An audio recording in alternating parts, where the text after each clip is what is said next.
Alien. Predator. They go together like lamb and tuna fish.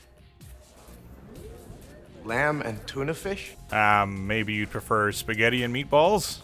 Yes, considering we're in America. I mean, if you don't like spaghetti and meatballs, why don't you get the hell out? Okay, cool. Aliens and predators go together like spaghetti and meatballs. If the spaghetti was always trying to kill the meatballs.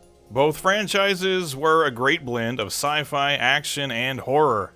And since they were both owned by Fox, it seemed inevitable that there would be some kind of crossover of the two franchises. And much like Godzilla and King Kong or Dracula and Frankenstein, the monsters would eventually come to blows in the form of a very successful series of comic books by Dark Horse Comics, which I read and enjoyed quite a lot as a kid. The artwork was great, the stories were interesting, and there was plenty of Predator on Xenomorph action. And eventually there were crossovers with other characters like the Terminator, Judge Dredd, and even Batman, which was insanely cool. And in 2004, we finally got an AVP movie, which was, okay, I guess. There are some cool fights between the Predators and Xenomorphs, but aside from that, this is a pretty weak film. The human characters are very one-dimensional and forgettable. The story could have definitely benefited from taking some cues from the comic books, and perhaps worst of all, it's PG-13. And can you really have a proper confrontation between these two legendary movie monsters when you're trying to keep the blood and gore to a minimum? Shit, no, man. I believe you get your ass kicked saying something like that, man. So the movie wasn't so good, but if you're anything like me, the first thing you'll think of when you hear AVP is the many different video games that were made based on the series. Both the Alien and Predator franchises received a ton of video game adaptations of their own, with games like Alien Trilogy, Predator Concrete Jungle, and the Aliens arcade game all being well worth playing. But when the two come together, that's when things get really interesting. So with that in mind, let's take a look at a big bunch of AVP games to find out which ones are worth playing, and which ones deserve to be shot in the face with a plasma caster. The hunt is on!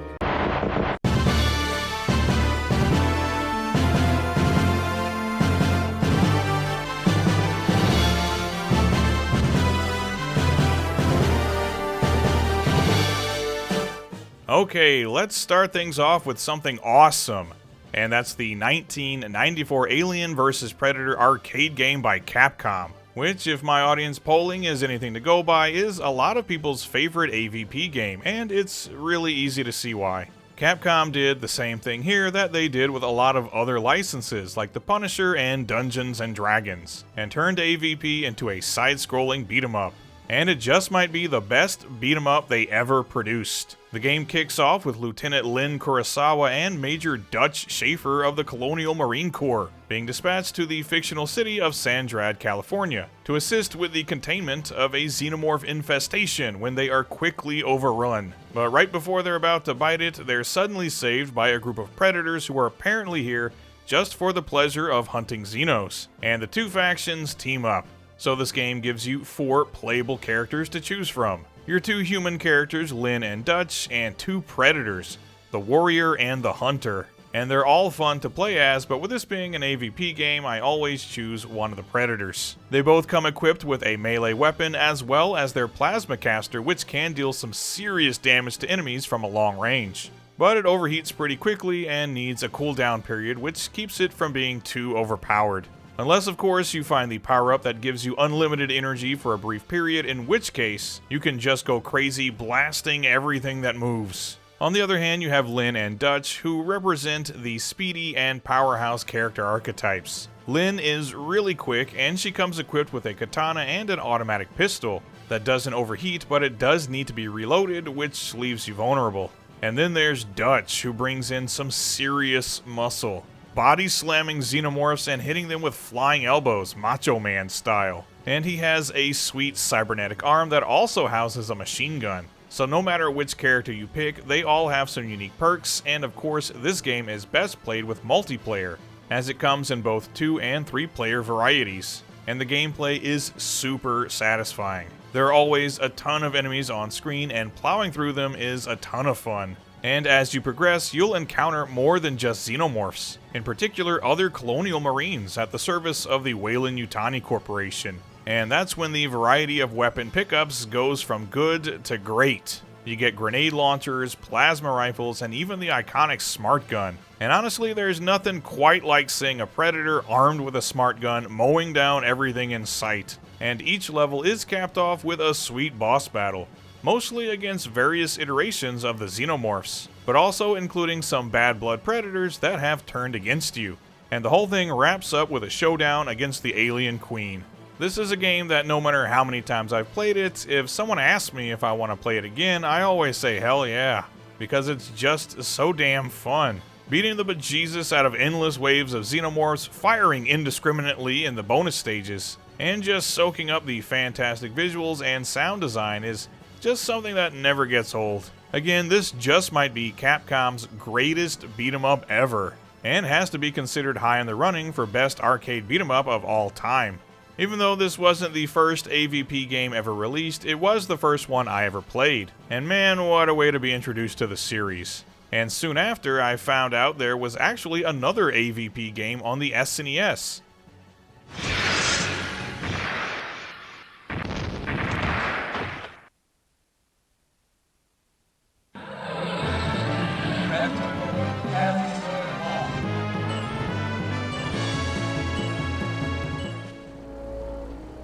That was a great game. This version of AVP was released about a year before the arcade game, but I'd somehow never seen or heard of it until after I had already played the Capcom game. And I mistakenly assumed this was a port of that game, but it was in fact one of the first games to be developed by Jorudan, a developer that has a ton of games to their name, most of which I have absolutely no interest in playing. But how did they do with the AVP license? Well, most people might tell you that this game is absolute bottom of the barrel trash, but I think that's going a bit too far. This is a competently made beat 'em up with simple controls, a few cool ideas, and at least decent graphics and sound. The story is set in the distant future on a planet called Vega 4, where an excavation crew accidentally stumbles upon a xenomorph hive, unleashing the creatures on the city of New Shanghai. When they send out a distress beacon, it catches the attention of the Predator, who descends to Vega 4 for a good old-fashioned bug hunt. The two main issues with this game is that 1, it is single player only, which is always a bad sign for a beat 'em up. And 2, there is a serious lack of variety to the gameplay, which makes it get boring and tedious rather quickly. For starters, the controls are actually quite good, giving you a basic punch and jump setup like Final Fight, but also assigning a button to your plasma caster, which in this game there's no limit to how much you can use it. So if you're anything like me, you'll abuse the hell out of this thing. But if you overcharge it, you perform a super attack that covers the entire screen, but also drains a bit of your health. Aside from that, you can do a slide attack by pressing the shoulder buttons, which deals only minor damage to enemies, but is the only way to take out smaller enemies, those being the face huggers and chest bursters. You also get a few weapon pickups in the form of smart discs, the spear, and a temporary invisibility cloak, as well as health and point bonuses, which come in the form of xenomorph skulls. But something that annoyed the hell out of me with this game is that if you're holding either the smart disc or spear, you can't pick up any other items until you run out of that weapon, which really sucks when you want to hold on to one but also need to pick up a health replenish. That aside, my main gripe with this game is that aside from the occasional smaller enemies and the bosses, there are only 2 main enemy types that you'll contend with, both being variations of the xenomorphs. And there are only ever 1 or 2 on screen at a time, which I get is due to hardware limitations, but constantly fighting the same 2 enemies over and over again for the entire game gets old pretty quickly. And the boss battles, while featuring some cool enemy designs, can also be kind of irritating, employing some very cheap tactics, to which my response was just to spam the plasma caster as much as possible. And after about 45 minutes or so, the game is over. Like I said, there's really nothing wrong with the controls or the core gameplay, and the visuals and sound design are pretty decent too, for the most part anyway. But the lack of multiplayer and gameplay variety just makes this one kinda boring. and after playing through it once, you'll probably never feel the need to play it again. It's not horrible, just mediocre, especially when compared to its arcade counterpart. But I soon learned that when it comes to AVP games, you can do a lot worse. This is Alien vs. Predator: The Last of His Clan for the Game Boy, which was released in 1993 and developed by ASK Kodansha. And I know it's a Game Boy game and they were working with some very limited resources, but this game just sucks. The plot is that yet again in the distant future, human beings are terraforming and mining a planet called Alpha Centauri 3. And when the Predators notice this, they actually send down a bunch of xenomorph eggs, eventually wiping out all of the humans on the planet just so they can have their hunt. So yeah, in this game the Predators are kind of assholes. Very different from the Capcom game. But due to the presence of an alien queen, there are way more xenomorphs than first anticipated, leading to all but one of the predators being killed, and that's you. Now on a mission to kill the alien queen and regain your clan's honor. So this is a side-scrolling platformer that has you navigating through a series of maze-like levels, killing enemies and finding the various items like bombs and keys that you need to progress through the stage and past the exit. You have access to your various weapons like your wrist blades, smart disc, and plasma caster, and you encounter the usual xenomorphs, face huggers, and chest bursters you might expect. And you have a final confrontation with the alien queen. That's all well and good on paper, but the actual experience of playing this game starts out as confusing as you navigate the stages, then progresses to frustrating, and finally settles on boring. There are 6 missions in total, not including the final boss fight, and you do the exact same thing in every stage. Find bombs to knock down the walls in your way, and find the key that allows you to exit the stage while taking out the enemies that pop up in your path. And it's just not fun to play. This is one of those games that after about 5 minutes or so you realize that this is it. And from that point on, it feels like more of a chore to play than anything else. But if you were a kid and your parents had just bought this game for you, then you kind of had to just suck it up and try to trick yourself into having fun with it. As an adult with a crappy YouTube channel though, I can be as honest as I want to be when I say this game sucks. But I did get a laugh from watching the Predator climb up and down ladders. So at least there's that. I can appreciate that the developer thought it was a better idea to have the Game Boy game be some kind of action platformer, which in hindsight, I can imagine being pretty cool. Maybe playing like Bionic Commando or something like that. But this was just an absolute misfire. Another game I don't think I'll ever have the desire to revisit. But we're just getting started, as a new generation of gaming consoles was right around the corner, and with it came a whole new way to experience AVP. Mom.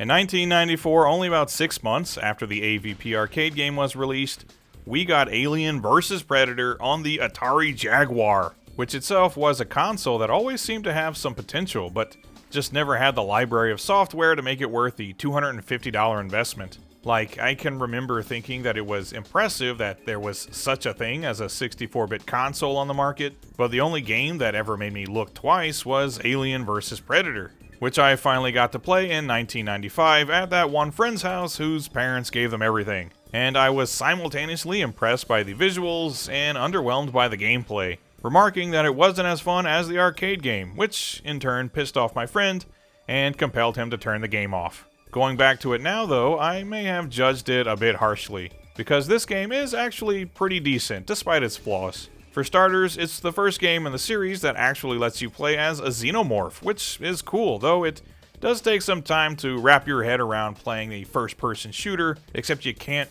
shoot anything. And you can't heal yourself either. Also, this is a good time to mention that no matter what character you're playing as, you'll be seeing the same environments, which in this case is the Golgotha Marine Corps training base, and each character has a different ultimate objective. In the case of the Xenomorph, you start out in the alien hive and have to make your way to the Predator ship to free the Queen Alien. And along the way, you'll encounter colonial marines and predators that you can take out with your claws, tail, and attack tongue, which I just found out is what that thing is called.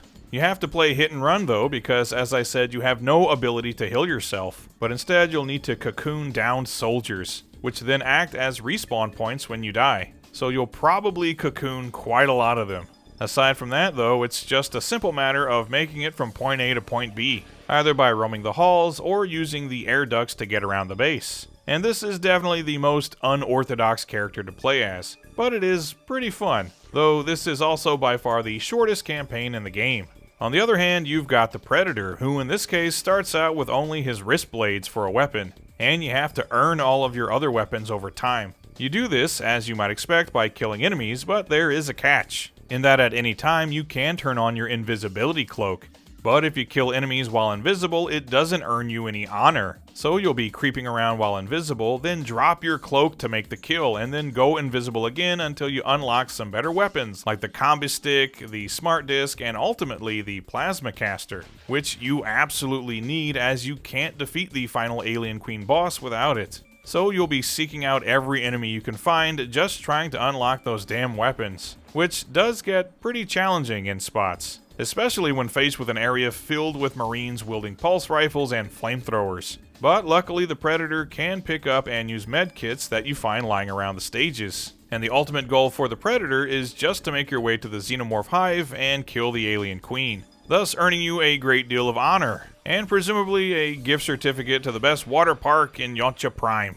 Anyway, of the three playable characters, I found this one to be the most frustrating, at least at first. It gets better after you unlock some more weapons, but when all you've got is your wrist blades, it gets a bit tedious playing hide and seek with your enemies. You're not as vulnerable as the Xenomorph, and this campaign is considerably longer than that one, but it's also not nearly as fun as playing as the Colonial Marine.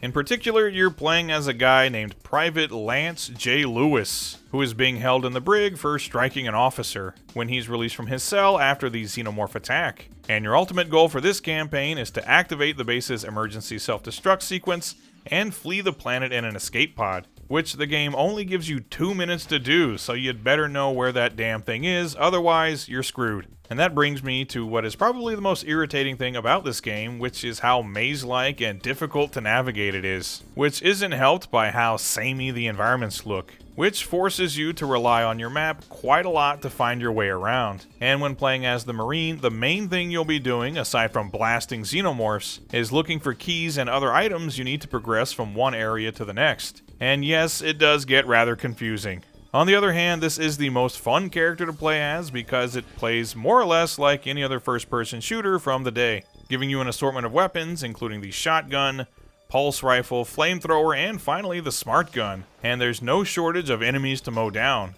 Though something else that'll really bug you is that every Xenomorph you kill leaves behind an acid puddle that hurts you if you walk over it, which is easy enough to avoid at first, but they never disappear. So after you've killed about 1,000 of these things, they become pretty much unavoidable. And you do also encounter some predators who are much harder to take down, but thankfully, there aren't nearly as many of them. But yeah, this is an AVP game where the most fun way to play it doesn't involve playing as either an alien or a predator. But overall, I had a decent bit of fun with this game. The visuals aren't so great, particularly the mostly bland-looking environments, but the character models definitely have a charming quality to them. But the sound design I thought was, for the most part, quite good. Admittedly, the weapon sound effects are not authentic to the movies, but the Xenomorph and Predator sounds are, and there's a heavy reliance on ambience, which, especially when playing as the Marine, creates a really creepy vibe, which, similar to Alien Trilogy, makes this feel like a horror game as much as it is an action game. Anyway, this was my first time playing this game since I was a kid, and I thought it was okay. Not a masterpiece, mind you, but a good bit of fun. Rebellion, the developer of this game, at least had a solid idea in mind, but perhaps the hardware just wasn't up to snuff for them to realize their full vision. But luckily, they would eventually get another crack at developing an AVP game.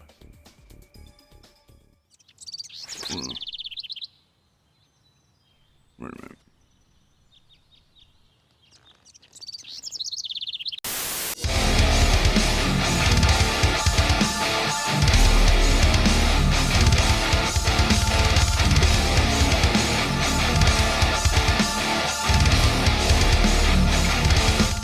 In 1999, Rebellion developed another AVP game, this time for PC, again simply called Alien vs. Predator, and it's essentially the same premise as their previous effort, giving you the choice of playing as a xenomorph, a predator, or a colonial marine, and advancing through a series of stages with different objectives. But in addition to being a much better looking and sounding game, as you might expect, it's just a whole lot more fun to play. And this time around, each character plays through their own unique levels and has a different story to follow. So as the xenomorph, you start out in your hive, killing any of the humans that were stupid enough to enter it, before going on a killing spree that eventually has you boarding a spacecraft headed for Earth. And playing as the alien is again the most unorthodox and also the shortest campaign, but it's a hell of a lot of fun. You move ridiculously fast and can stick to walls and ceilings, getting the drop on your unsuspecting victims. Again, attacking with your claws and tail, which rip through these guys like tissue paper.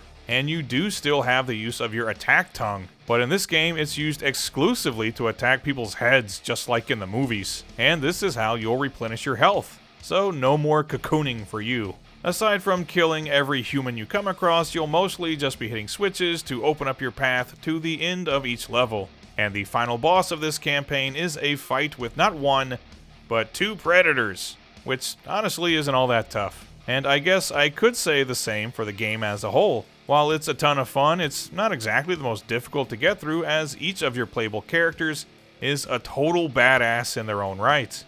But yeah, the Alien campaign is cool, but not as cool as the Predators. When playing as the Predator, you have access to pretty much his entire arsenal of weapons, which includes the spear gun, plasma caster, and wrist blades, which are perfect for close encounters. Plus, you have multiple vision modes to make it easier to spot humans and xenomorphs, which is indispensable here as some environments are way too dark and others have an obnoxious amount of flickering lights, which obstruct your vision. Also, you can activate your invisibility cloak whenever you want, but just like in Predator Concrete Jungle, using your cloak and plasma caster drains your energy, which can only be refilled with energy cells that you find scattered around each stage. And when you're playing as the Predator, it feels like total overkill, as you can pretty much one-shot any of the enemies as long as you have a bit of plasma energy.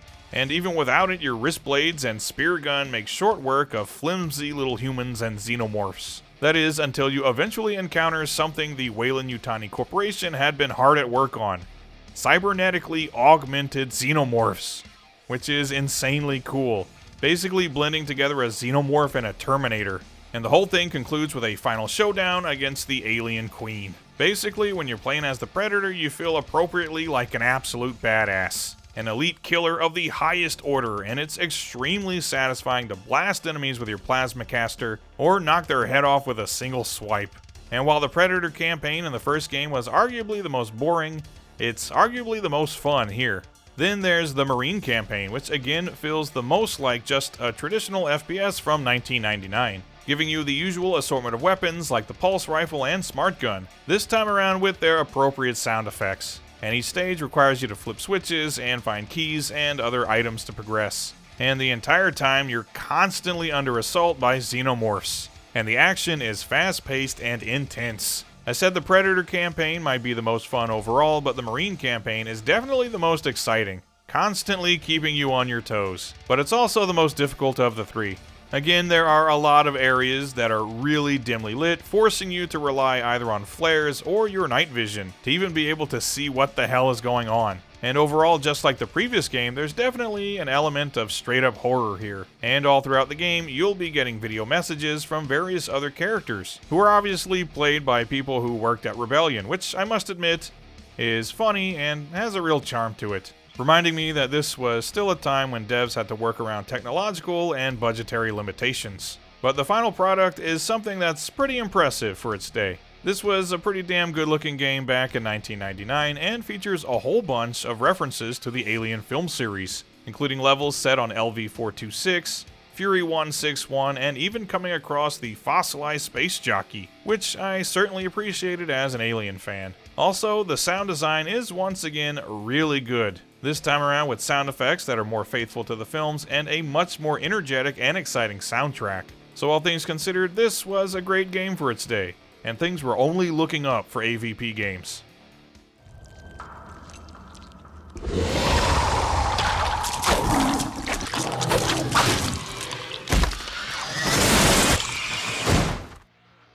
In 2001, AVP 2 was released on PC, and this time around was developed by Monolith Productions, who had already developed some pretty cool first-person shooters, like Blood and No One Lives Forever. So having them work on this one must have seemed like a great idea. And yeah, this is another really good game. Arguably the best of the bunch. It certainly looks a lot better than the first game, which is what you'd expect, but still, for only 2 years later, this is quite the jump up in quality.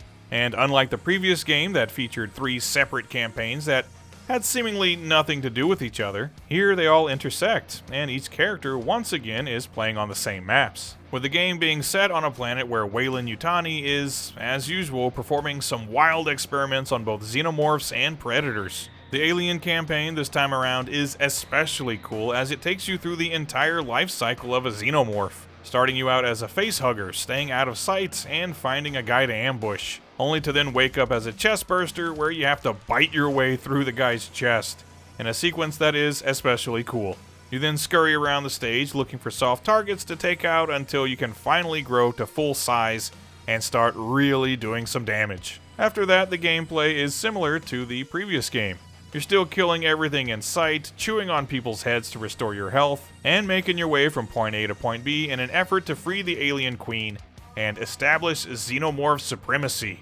It's still a lot of fun, though your movement speed is considerably slower in this game. But they kinda make up for it by giving you a long-range lunge attack, and once again, you can rip through humans like tissue paper. And as always, this is very satisfying. So some changes were made, but overall, playing as the xenomorph is still a good bit of fun. The Predator, on the other hand, isn't quite as fun to play as he was in the previous game, due in large part to the fact that you're not given all of your weapons right away, with the plasma caster only being acquired about 2/3 through the game. So you'll be relying a lot more on melee combat, stealth, and the element of surprise, which, fair enough, that's how the Predator hunts. But still, it is a lot more fun when you're running around blasting everything that moves with your plasma caster. You do get a new high jump ability though, which is especially useful for outdoor areas, as it allows you to move along the treetops and stalk your prey. But overall, I think just like the Jaguar game, the Predator campaign is the weakest of the bunch here. Primarily because, at least at the start of the game, the Predator has been kind of nerfed. It's still an enjoyable campaign, just not as fun as the Xenomorph this time around, and certainly not as fun as the Marine campaign.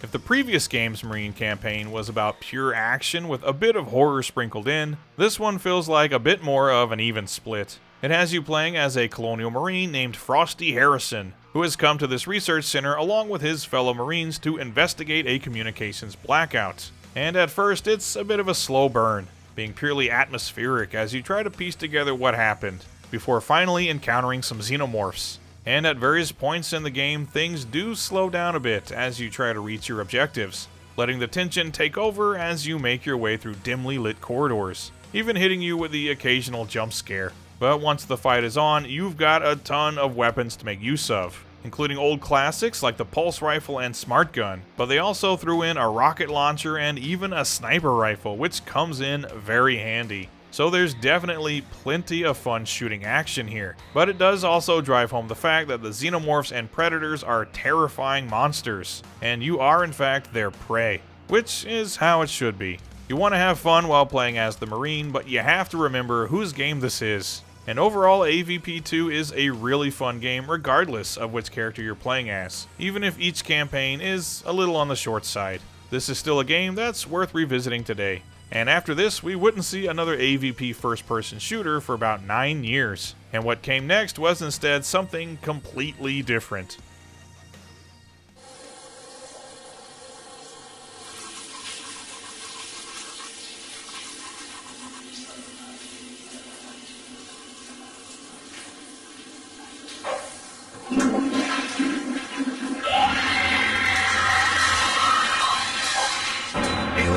Predator Extinction.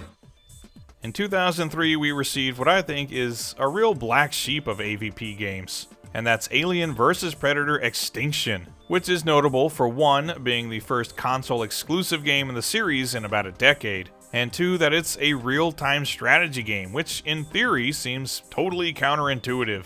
The AVP games had always been about just straight up action, whether that be in the form of a beat 'em up or a first person shooter, because the entire premise is that these alien monsters are fighting each other and humans are caught in the middle. But here we slow things down a bit and strategize, which as it turns out is still pretty fun, or at least it is sometimes. The plot of the game is very loose, but essentially the Weyland-Yutani Corporation is terraforming a planet when they uncover a xenomorph hive, which prompts the company to send in the Marines to eliminate the threat. And this attracts the attention of a clan of predators just looking for a good time. And that's about it.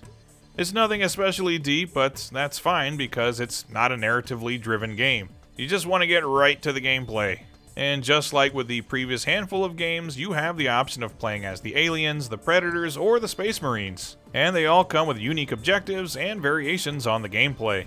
The initial concern is that an RTS can't possibly play as well on a console as it can on a PC. And while that's true, AVP Extinction has a surprisingly simple and intuitive control scheme that makes the gameplay feel at least fairly smooth, with your primary objectives typically being collecting resources, killing enemies, and taking over the map bit by bit, with these xenomorphs definitely being the most difficult to use, as the developer was hell-bent on being as accurate as possible with their life cycle. So first you need an alien queen to lay eggs, which then release face huggers that attach to enemies, then producing a chest burster that has to cocoon itself before it can become a full-grown adult. And this can obviously be a very time-consuming process, especially if you want to max out your squad at 45 Xenos. Which you'll definitely want to because those Marines and Predators can make pretty quick work of your troops, with this actually being a pretty damn tough game after you make it past the first handful of maps. And it really is a pain in the ass to spend all of that time building up your squad just to have them wiped out in about a minute. Eventually you can start laying eggs that hatch more than one facehugger, and they can even impregnate hosts with more than one chest burster. You have a variety of different xenomorphs that you can create up to and including the Pred alien. And it is really cool when you've got a whole bunch of fully grown xenomorphs running around the map and swarming all over your enemies. But the path to get there can be a bit tedious. The Predators, on the other hand, I found to be much more fun and immediately gratifying to play as. You don't have as many units available to you, with only 12 at the start of the campaign up to 20 by the end. But they're tough as hell, and there's a wide variety of units available to you, with the Brawler being the most basic, only using melee wrist blade attacks. But there are also Predators that specifically use the Plasma Caster, Spears, Smart Discs, and there's even a type of fully armored Predator that fights with a scythe.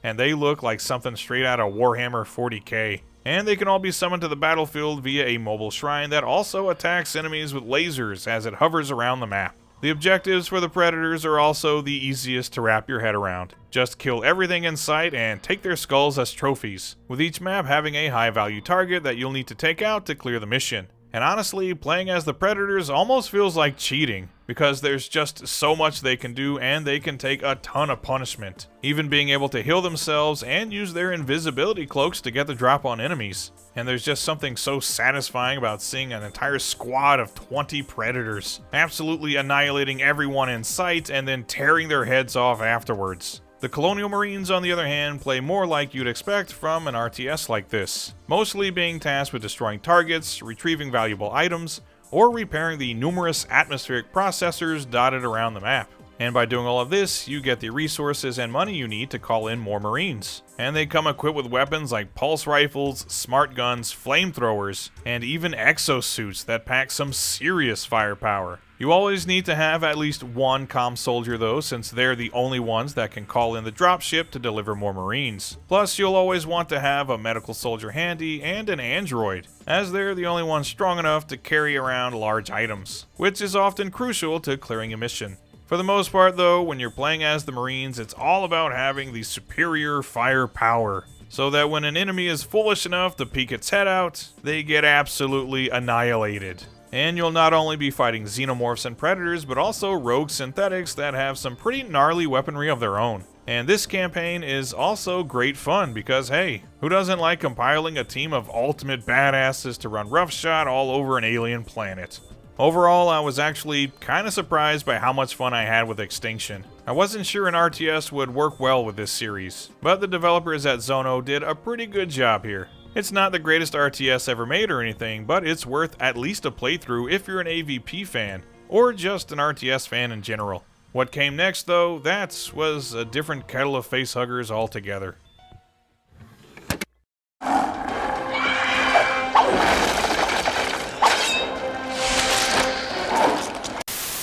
In 2007, we received a second Alien vs. Predator movie, titled AVP Requiem, and it's, This is not good. yeah, even though it carries an R rating and had the blood and gore ramped way up, it's just not a very enjoyable movie. It directly follows the previous film with the Predalien getting loose aboard the Predator spaceship, where a battle ensues, resulting in the ship crash landing in a small town in Colorado. So, to ensure the destruction of the Predalien and keep Predator technology out of the hands of humans, a supremely badass Predator referred to as Wolf heads down to Earth to take care of business. And caught in the middle of all this is a cast of bland, forgettable CW characters that are really only here to get slaughtered. And this could at least be kind of cool in theory, but the execution leaves a lot to be desired. And as many people have pointed out, this movie is way too damn dark. It's so dimly lit that most of the time when something cool is happening, you can barely see it, which needless to say can really ruin a viewing experience. So yeah, it's not the worst movie ever made or anything, but it is yet another AVP dud. And wouldn't you know it, it spawned the one and only movie tie-in game, when AVP Requiem was released on the PSP also in 2007. And much like the movie, this is a pretty lackluster effort. It's actually made me reevaluate how I feel about Predator Concrete Jungle, because in that game, even though I felt like the gameplay was ultimately kinda mediocre, the developer at least put a lot of effort into making the Predator look, feel, and most importantly play like the Predator should, with all of his various gadgets and abilities, and allowing for a bit of stealth and strategy when approaching at least some of the missions. Here though, while you're playing as the Predator, Wolf in this case, you don't behave much like a Predator would, with this being pretty much a totally linear, bog-standard action game. Instead of being any kind of stealth hunter, you just run right up on your enemies and start slashing away, or unload on them with the plasma caster, maybe toss a smart disc at them, but using rooftops and treetops to move around while remaining unseen is totally off the table. You just sort of jog along at a leisurely pace without any care for, actually hunting your prey. You can use an invisibility cloak, but this really only comes in handy during specific sections of the game, where you're tasked with getting by humans without being spotted. And the objective of destroying the Predator tech and any traces of the xenomorphs is also present here, as in each stage there will be dead facehuggers and bits of the downed spaceships scattered around that you'll also be tasked with destroying. And they're all conveniently marked on your map. And this game is totally linear. You won't be doing any exploring or finding the best way to approach a stage. Just follow the map where it leads you, kill some enemies, activate a whole bunch of switches, and proceed to whatever awaits you at the end of the stage. There are quite a lot of different stages here though, offering you 3 branching paths that take you through the town and the wilderness surrounding it. So there's at least a bit of a change in scenery, but ultimately you'll still just be doing the same thing regardless of which route you take. And to be fair, the combat here isn't absolutely abysmal. It is at least kind of fun slashing up xenomorphs and blasting them with your plasma caster, but the lack of any kind of variety in the gameplay has it getting old rather quickly, and eventually it felt like kind of a chore to play, making this the PSP equivalent to the SNES game, I guess. It's certainly not a bad looking game by PSP standards. It's not amazing, mind you, but I really didn't mind the visuals, and the sound design is at least decent too. But at the end of the day, AVP Requiem is just kind of a slog to play. Even if you're a fan of the series, I don't recommend playing this one. It's really too bad too, because AVP was on a bit of a roll there, mostly giving us some very enjoyable games to play. But thankfully, Requiem was not the final game based on the series, because something much better was right around the corner. If by corner you mean 3 years.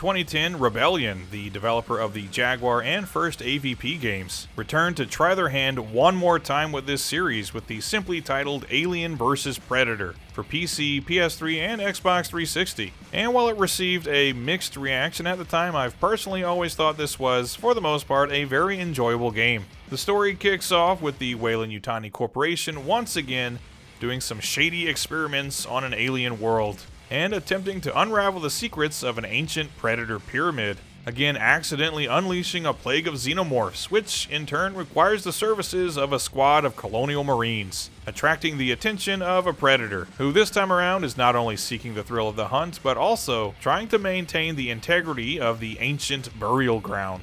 And all of the separate campaigns interconnect in some way, and will have you playing through the same maps as each of the 3 playable characters. And if you're a gorehound, you can rest easy, because this game has got you covered.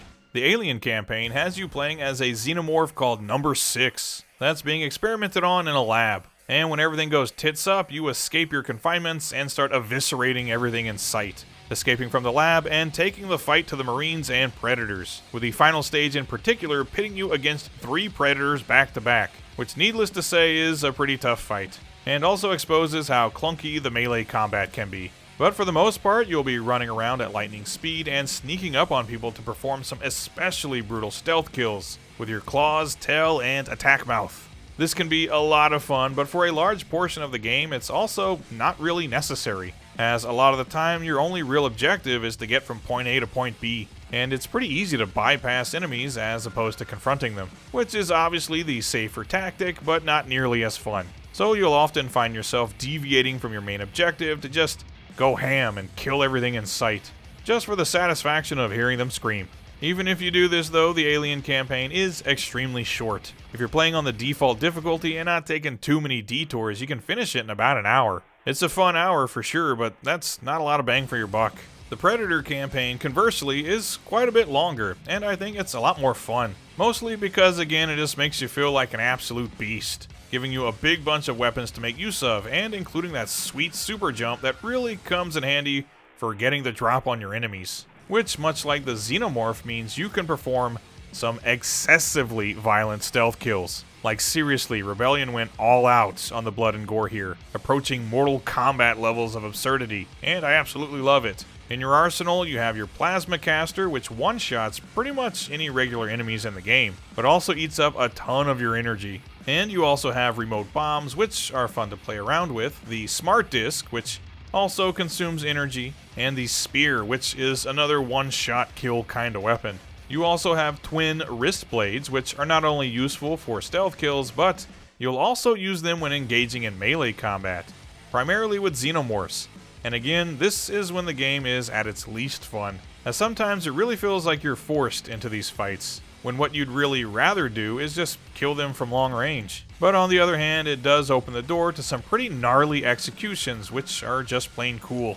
But really, you'll be having the most fun here when you're just silently stalking your prey, and either tearing their heads off or watching them explode into a bunch of bloody chunks with your plasma caster. Finally, there's the Marine campaign, which is roughly the same length as the Predators, and much like the second AVP PC game, this one leans much more into the horror side of things, giving you lots of dimly lit and creepy corridors to move through, while waiting for the next xenomorph attack. And you have your usual assortment of weapons, though I must admit I was pretty disappointed in the pulse rifle and smart gun, due in part to the fact that their sound effects aren't correct, but also because they're kind of underpowered here, instead taking a back seat to the shotgun and especially the long-range sniper rifle, which you can one-shot enemies with if you tag them in the head. Other than that though, you know the drill. Explore various maps, find items, hit switches, and shoot anything that moves, whether that be xenomorphs, predators, or hostile synthetics, which probably pose the biggest threat, as they're armed about as well as you are. But on the other hand, the xenomorphs deal some crazy splash damage, to the point where I was often more concerned about that than I was with, actually being attacked by them. But ultimately, this is a very intense, action-packed, occasionally creepy, and very fun first-person shooter. The Marine campaign is solid, and I can say the same for the overall visual and audio design. with this still being a pretty decent looking game even today, with some detailed environments and the pure carnage candy of those stealth kills being a thing of beauty. And even though some of the weapon sound effects are definitely not what they should be, in general the music, sound effects, and even the voice work is pretty good. So while it's certainly a flawed game, the 2010 iteration of Alien vs. Predator is a lot of fun and still worth revisiting.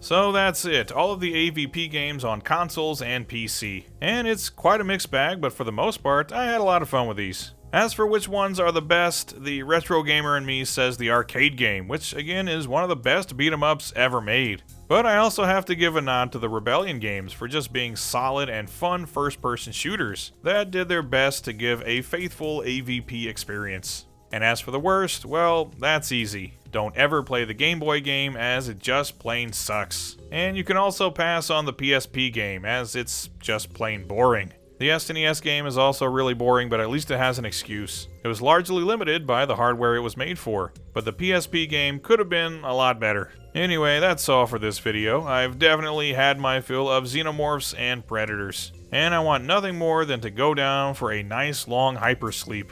So until next time, no matter how much you might want to, if you see a slimy egg, resist the urge to look directly into it.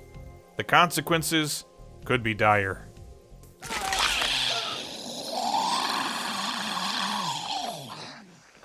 Oh no, not again. Awesome!